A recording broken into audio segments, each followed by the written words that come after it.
난 미래의 아티스트 방구석에서 많이 써도 멈출 수 없어 집에 다시 나는 게 안 보여 그럼 지금 여기 다 모여 찾아봐요 둘러봐요 즐겨봐요 구석구석 집에서 즐기는 문화예술 방구석 프로젝트.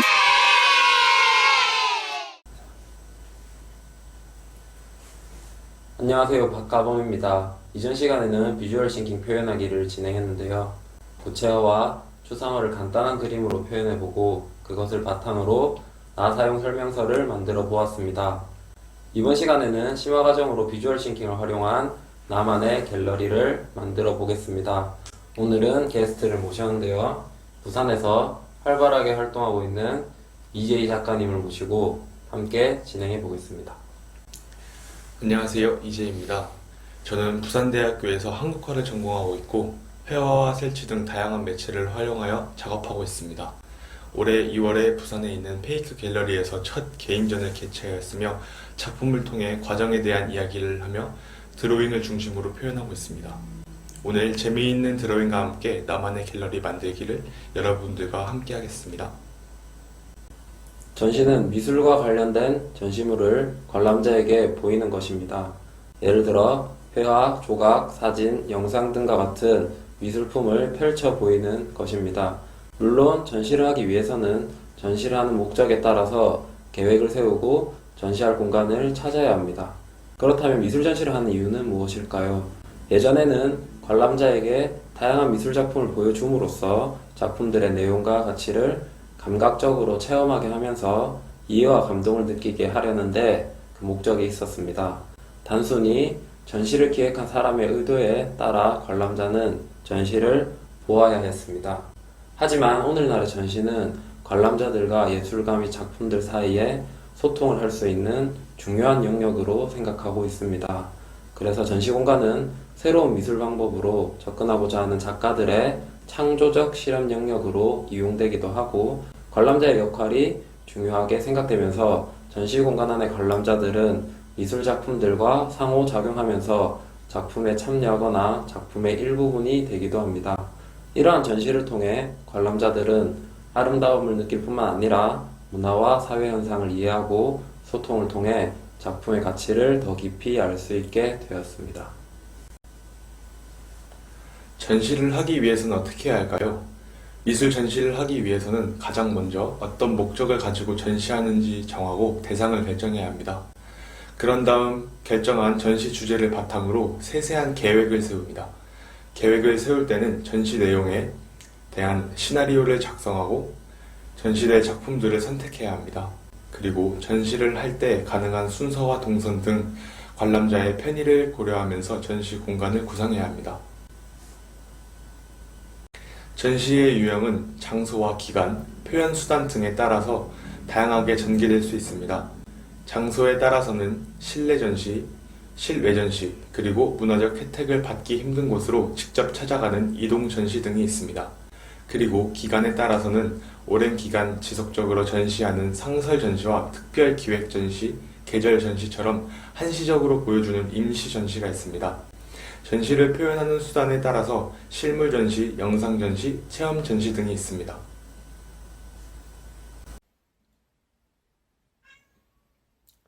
준비물은 A4 용지, 사인펜, 색연필, 폼보드, 칼, 풀, 테이프 등을 준비해 주시면 됩니다.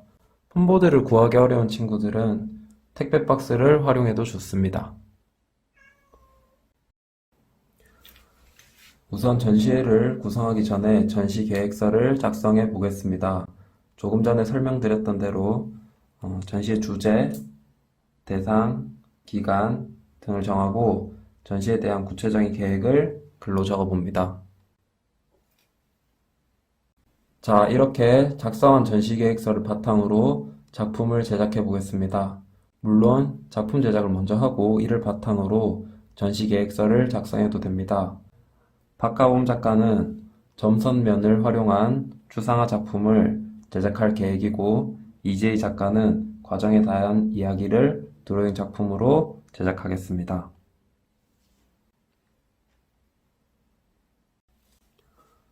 이번 편에서는 박가범 작가와 이재희 작가의 2인전을 구성합니다. 계획한 사이즈대로 폼보드를 잘라줍니다. 칼 사용이 익숙하지 않은 어린 친구들은 부모님께 부탁드려서 자를 수 있도록 하고, 직접 자를 친구들은 꼭 안전에 유의하며 자를 수 있도록 합니다.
완성한 나만의 갤러리를 집안에 원하는 곳에 두고 스마트폰을 활용하여 전시의 장면을 촬영합니다. SNS 계정을 가지고 있다면 공유해서 친구들과 함께 보면 좋을 것 같아요. 그리고 가족과 식사를 하기 전에 나만의 갤러리를 선보이면서 전시와 작품에 대해 설명해 보아도 좋을 것 같습니다.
여러분, 이번 편까지 총 4편에 걸쳐 비주얼 싱킹에 대해 알아보았습니다.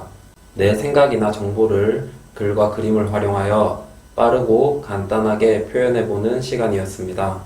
그림 그리기뿐만 아니라 여러분이 앞으로 꿈꾸고 원하는 것들에 더 다가갈 수 있도록 비주얼 싱킹을 잘 활용해 주었으면 합니다. 다음 기회에도 부산문화재단의 컬처튜브를 통해 여러분들에게 인사드리길 기대하겠습니다. 우리 모두 코로나19를 잘 이겨냅시다.